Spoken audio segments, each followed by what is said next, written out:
జేజీకి నువ్వు ఎప్పుడు ఇలా తిప్పుతావు తిప్పుతావు కదా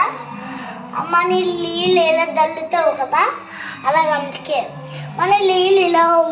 ఓడుతావు కదా అలాగే అందుకే అన్నీ ఎట్టున్నాను క్యాట్ చనిపోయినట్ట చక్కబండి ఇది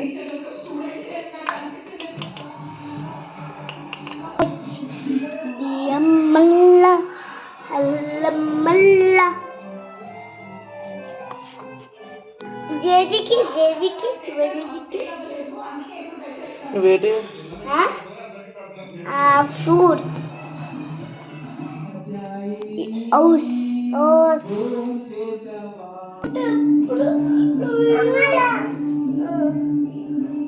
ఏంటి